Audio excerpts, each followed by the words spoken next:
Breaking news చూస్తున్నాం. హైదరాబాద్ ఎల్బీనగర్ చట్నీస్ హోటల్లో పేలుడు సంభవించింది. పేలుడు శబ్దానికి వినియోగదారులు పరుగులు తీశారు. ఈ ఘటనలో 3 సిబ్బందికి తీవ్ర గాయాలయ్యాయి.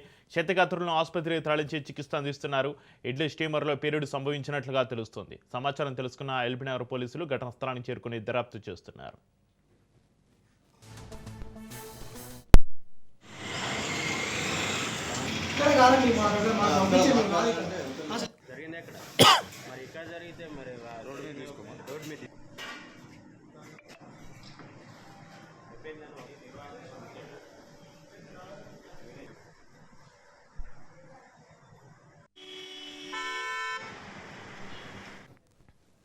హైదరాబాద్ ఎల్బీనగర్ చట్నీస్ హోటల్లో పేలుడు సంభవించింది. పేలుడు శబ్దానికి వినియోగదారులు పరుగులు తీశారు. ఈ ఘటనలో 3 సిబ్బందికి తీవ్ర గాయాలయ్యాయి. ఇక ఈ ఘటనకు సంబంధించి మరింత సమాచారాన్ని మా ప్రతినిధి ప్రవీణ్ హోలాండ్ అందిస్తారు. ప్రవీణ్, హైదరాబాద్ ఎల్బీనగర్ చట్నీస్ హోటల్లో పేలుడుకు సంబంధించి మీ దగ్గర ఉన్న అప్డేట్స్ ఏంటి?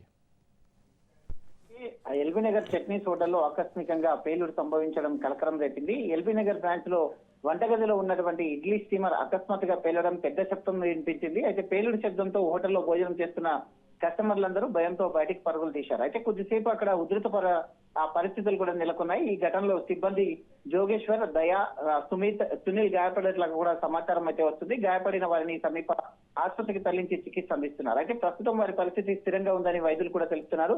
సమాచారం అందుకున్నటువంటి పోలీసులు వెంటనే సంఘటన స్థలానికి చేరుకుని పరిస్థితిని అయితే సమీక్షించారు. కుక్కర్ లో అధిక ప్రెషర్ కారణంగా పేలిందా లేదా షార్ట్ సర్క్యూట్ ఏమైనా కారణమా అనే కోణం లోపల పోలీసులు అయితే దర్యాప్తు చేపట్టారు. వంటగదిలో భద్రతా ప్రమాణాలు పాటించారా లేదా అనే అంశం పైన కూడా పోలీసు అధికారులు విచారణ చేస్తున్నట్టుగా తెలుస్తుంది. అయితే ఇటీవల హైదరాబాద్ లో వరుస అగ్ని ప్రమాదాలు చోటు చేసుకుంటడంతో ప్రజలు ఆందోళన నెలకొంది. ఎలక్ట్రిక్ పరికరాలు, వాహనాలు, ఫ్రిడ్జ్లు, టీవీలు పేలిపోవడం వంటి సంఘటనలు జరుగుతుండగా వ్యాపార వాణిజ్య కేంద్రాలు, హాస్టళ్లు, ప్రభుత్వ కార్యాలయాల్లో కూడా మంటలు వ్యాపిస్తున్న నేపథ్యంలో ఎల్బీనగర్ ఘటన మరింత భయాందోళనకరంగా గురి చేస్తుందంటూ కూడా చెప్తున్నారు. దీనికి సంబంధించి పూర్తి వివరాలు ఇంకా తెలియాల్సి ఉంది. చక్ర రైట్, థ్యాంక్ యూ ప్రవీణ్.